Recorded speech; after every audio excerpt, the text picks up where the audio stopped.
कहानी की शुरुआत में दो बैकपैकर सेरिल और इन को दिखाया जाता है जो किसी घने जंगल में होते हैं और हम देखते हैं कि एक बड़ा सा स्नेक इनके पीछे आ रहा है। लेकिन सेरिल इस बात को सीरियसली नहीं लेती। तभी अचानक से यह स्नेक बाहर आ जाता है जिसे देखते ही दोनों के होश उड़ जाते हैं क्योंकि यह असल में हाइड्रा वेरिएशन होता है जिसके पास 9 सिर होते हैं। इसके बाद हमें किसी लेबोरेटरी का सीन दिखाया जाता है जहाँ के साइंटिस्ट किसी ग्रोथ हार्मोन के ऊपर जाँच कर रहे होते हैं जो किसी जानवर की ग्रोथ रेट को बढ़ा देता है। इसके अलावा यह लोग किसी जीन एडिटिंग के ऊपर भी काम कर रहे होते हैं जहां पर हम हाइड्रा के एक स्केच को देखते हैं। तभी यहां पर प्रोफेसर चेन जिंगटियान से मिलने आता है जो इसका टीचर रह चुका है। वह कहता है कि मुझे भी हाइड्रा वाली बात पर विश्वास नहीं था लेकिन अब इनको जंगल में एक स्केल मिला है। अब प्रोफेसर जिंगटियान को अपने साथ वहाँ पर ले जाना चाहता है ताकि वो इसकी जाँच कर सके, लेकिन जिंगटियान किसी वजह से इसके साथ नहीं जाना चाहता। जिस पर प्रोफेसर कहता है अगर यह बात सही हुई तब यह चीज तुम्हारे जीन रिसर्च को कंप्लीट कर सकती है और अगर आज लीन होती फिर वो मेरी बात जरूर मानती। यह सुनकर जिंगटियान इसके साथ जाने को तैयार हो जाता है और इनके साथ में कुछ और लोग भी होते हैं जिसमें से जी यान प्रोफेसर की स्टूडेंट होती है। फिर हम देखते हैं कि जिंगटियान लीन के फोटो को देख रहा है जो कि असल में इसकी गर्लफ्रेंड थी। इधर इन सभी को हाइड्रा के बारे में बता रहा होता है जिसने सेरिल को मारा था। तभी अचानक से ड्राइवर बस को रोक देता है क्योंकि इनका रास्ता एक पेड़ से ब्लॉक होता है। फिर सब नीचे आकर पेड़ को किनारे करने लगते हैं। तभी इनको यहाँ की झाड़ी में कुछ हलचल नजर आती है जिसके बाद सभी अपना अपना वेपन तैयार कर लेते हैं। लेकिन फिर पता चलता है कि यह असल में चेंग यू है जो जिंगटियान की स्टूडेंट है और मना करने के बावजूद भी यहाँ आ गई है। फिर यह लोग जैसे ही जाने लगते हैं हाइड्रा भी इनके पीछे होता है जिसे देख इनका डॉग भौंकने लगता है। इसके कुछ देर बाद यह लोग जंगल में एक जगह पर उतर जाते हैं जिसके बाद इनका ड्राइवर बस लेकर वापस आने लगता है। तभी इसी बीच इसकी फोन पर किसी को कॉल आता है। फिर यह जैसे ही कॉल को रिसीव करने जाता है यहाँ पर नकली सांप को देख डर जाता है, लेकिन तभी हाइड्रा यहाँ पर आ जाता है जिसे देख ड्राइवर की हालत खराब हो जाती है और फिर हाइड्रा इसको मार देता है। इधर बाकी लोग रात के समय एक जगह पर टेंट लगाते हैं जहाँ पर प्रोफेसर जिंगटियान से कुछ बात करने जाता है। यह देख चेंग कहती है आखिर इन दोनों के बीच प्रॉब्लम क्या है। तब सियाओ बताता है कि जिंगटियान की गर्लफ्रेंड लीन भी प्रोफेसर की स्टूडेंट थी जिसने खुद प्रोफेसर के एक प्रोजेक्ट में हिस्सा लिया था, लेकिन एक दिन अचानक से लेबोरेटरी में एक्सप्लोजन हो गया और वो उस एक्सीडेंट में मारी गई। इधर प्रोफेसर जिंगटियान को इसके साथ आने के लिए थैंक यू बोलता है जिस पर जिंगटियान कहता है मैं तो सिर्फ लीन के ड्रीम को फुलफिल करने आया हूँ। यह सुनकर प्रोफेसर कहता है लीन के साथ जो हुआ था क्या उस चीज के लिए तुम अभी भी मुझे ब्लेम करते हो, लेकिन जिंगटियान इस बारे में कुछ नहीं कहता और यहाँ से चला जाता है। इसके बाद रात को जब सभी सो रहे होते हैं उस वक्त कोई प्रोफेसर के टेंट में कुछ चुराने आता है, लेकिन तभी इनका डॉग भौंकने लगता है जिसके बाद सब जाग जाते हैं और प्रोफेसर तुरंत अपने पास रखे बॉक्स को चेक करता है। यह देख जिंगटियान कहता है आखिर आपने उसमें कौन सी कीमती चीज रखी है जिसकी आपको इतनी चिंता है। इस पर प्रोफेसर कहता है मैंने इसमें इंसुलिन रखा है क्योंकि मुझे डायबिटीज है। इसके बाद जिंगटियान लीजेंग से पूछता है लेकिन इसने कुछ भी नहीं देखा होता।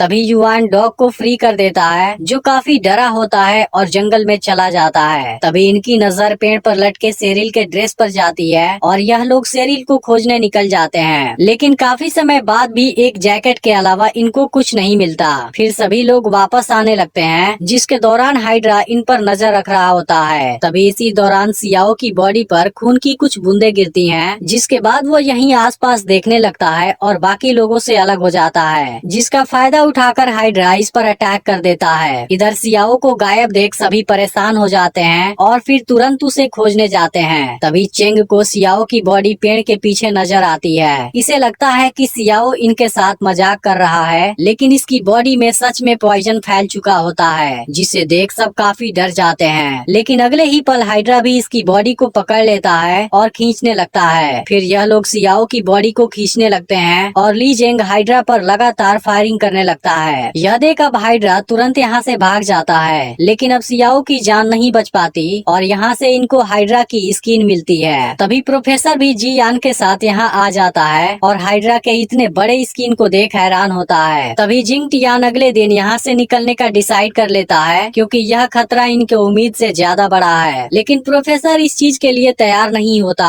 क्योंकि वो इस हाइड्रा को किसी भी तरीके से रोकना चाहता है। इस बात से जिंगटियान इस पर पर गुस्सा होने लगता है क्योंकि इस हाइड्रा को लेबोरेटरी में ही बनाया गया था। इस पर प्रोफेसर पूछता है यह बात तुम कैसे जानते हो, जिसके बाद जिंग टियान बताने लगता है कि यह सब कुछ इसको लीन ने बताया था, जिस एक्सपेरिमेंट को एथिक्स कमेटी ने अप्रूव नहीं किया था। फिर भी प्रोफेसर इस जेनेटिक प्रोग्रामिंग एक्सपेरिमेंट को करना चाहता था। फिर जिंग टियान ने लीन को इसका और डेटा लाने के लिए लेबोरेटरी में भेजा था ताकि वो एनालाइज कर सके और प्रोफेसर को आने वाले खतरे के बारे में बता सके। इसके अलावा जिंग टियान उस दिन इसके लिए कोई गिफ्ट भी लाया था, लेकिन उस दिन अचानक से लेबोरेटरी में एक ब्लास्ट हुआ और वो उसमें मारी गई, जिस पर प्रोफेसर कहता है लेकिन मैं तुमसे झूठ नहीं बोल रहा। तब जिंग टियान कहता है मुझे पता है तुमने मेडिकल किट में ग्रोथ हार्मोन को छुपाया है जो किसी जानवर के ग्रोथ रेट और इम्यूनिटी को बढ़ा देगा, और तुम इस जगह पर हाइड्रा के साथ अपने एक्सपेरिमेंट को पूरा करना चाहते हो। अब लीजेंग गुस्से में प्रोफेसर पर अटैक करने जाता है, लेकिन जियान इसके साथ फाइट करके इसको रोक देती है। फिर प्रोफेसर बताता है कि असल में जियान उसकी बॉडीगार्ड है और वो ग्रोथ हार्मोन भी यहाँ पर लाया है, लेकिन वो इस जगह पर कोई एक्सपेरिमेंट करने नहीं आया, बल्कि हाइड्रा को इस हार्मोन का ओवरडोज देना चाहता है, जिसके बाद उसकी मौत हो जाएगी। फिर प्रोफेसर ग्रोथ हार्मोन जिंग टियान को देने जाता है, लेकिन यह चीज अब उसके मेडिकल किट से गायब होती है। फिर अगले दिन जिंग टियान और बाकी लोग यहाँ से जाने लगते हैं, जबकि प्रोफेसर जियान के साथ यहीं पर एक झोपड़ी में रुकता है। फिर जियान प्रोफेसर से कहती है वो सब तो चले गए, अब अकेले हम इसे कैसे मार पाएंगे, जिस पर प्रोफेसर कहता है वो यहाँ से बाहर नहीं जा पाएंगे। इधर युवान को अपने डॉग की आवाज सुनाई देती है और वो तुरंत इसे खोजने चला जाता है। फिर हम देखते हैं कि यह एक जगह पर छुपा हुआ है जो शायद किसी चीज से बहुत डर गया था।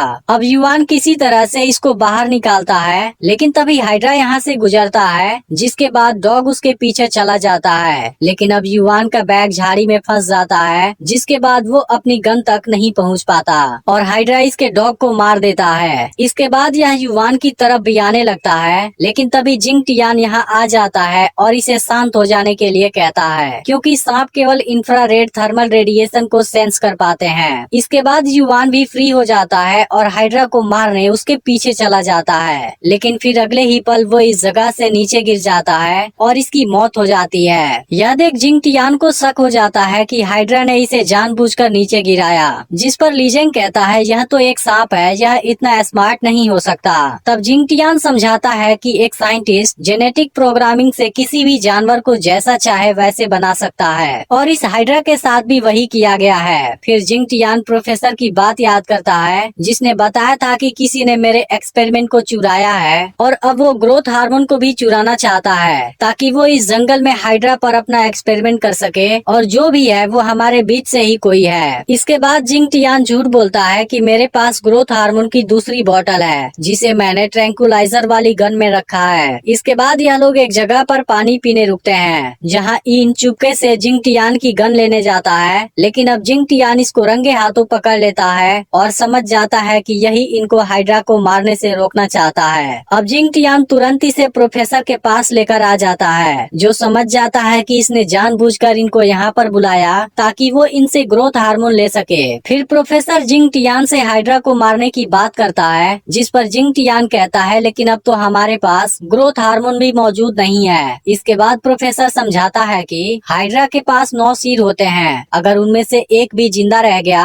फिर कुछ समय बाद बाकी भी जिंदा हो जाएंगे, इसलिए हमें बहुत चालाकी से उसे मारना होगा। फिर यह लोग कुछ खरगोश को पकड़ते हैं। इसके अलावा प्रोफेसर इनको फ्लैश लाइट भी देता है, क्योंकि सांप तेज रोशनी से डरते हैं। इधर प्रोफेसर इन के साथ में झोपड़ी में रुकता है, जबकि बाकी लोग ट्रैप सेट करने गए होते हैं। तभी प्रोफेसर को बाहर कुछ हलचल नजर आती है और वो चेक करने बाहर चला जाता है, लेकिन अब हाइड्रा इन पर अटैक कर देता है। अब इसकी आवाज सुनते ही सभी लोग यहाँ पर आते हैं, लेकिन इनको केवल प्रोफेसर दिखाई देता है और जमीन पर ब्लड पड़ा होता है। फिर प्रोफेसर इनसे बताता है कि मैं कुछ समय के लिए बाहर चला गया था, जिसके दौरान हाइड्रा ने इनको मार दिया, लेकिन अब इनको लगता है प्रोफेसर इन सभी के बीच दुश्मनी कराना चाहता है और इसी तरीके से एक एक करके सबको मारना चाहता है। जिसके बाद जियान से इनकी फाइट भी हो जाती है, लेकिन लास्ट में जिंग टियान इसे इंसुलिन का डोज लगा देता है, जिसके बाद इसे चक्कर आने लगते हैं और फिर यह लोग दोनों को इस जगह पर बांध देते हैं, जबकि खुद हाइड्रा को पकड़ने चले जाते हैं। अब कुछ समय के बाद हाइड्रा आकर खरगोश को खाने लगता है। फिर मौका पाकर जिंग टियान इसे ट्रैंकुलाइजर लगा देता है और फिर इसे जाल में कैद कर देते हैं, जिसके बाद हाइड्रा पूरी तरह से इनके कंट्रोल में आ जाता है। इसके बाद चेंग इस पर गुस्से में फायरिंग करने लगती है क्योंकि इसने सियाओ को मारा था। फिर जिंग टियान इसे यहाँ से ले जाता है और शांत कराता है, जबकि ली जेंग हाइड्रा के सिर को शूट करने लगता है। फिर लास्ट में हाइड्रा का केवल एक सिर बचा होता है, लेकिन ली जेंग इसे शूट करने में देरी कर देता है, जिसकी वजह से हाइड्रा जिंदा होने लगता है और इस पर अटैक भी करने लगता है। यह देखते ही चेंग इसकी आंख पर फ्लैश लाइट डालने लगती है, लेकिन अब हाइड्रा का एक और सिर भी जिंदा हो जाता है। फिर ली जेंग खुद फ्लैश लाइट ले लेता है और हाइड्रा को डिस्ट्रैक्ट करने लगता है। वहीं जिंग टियान फिर से हाइड्रा को मारने जाता है, लेकिन अब इसकी गन काम नहीं करती। इधर अब हाइड्रा के सभी सिर जिंदा हो जाते हैं, जिसके बाद ली जेंग इसमें बुरी तरह फंस जाता है। लेकिन अब जिंग टियान इसकी कोई हेल्प नहीं कर पाता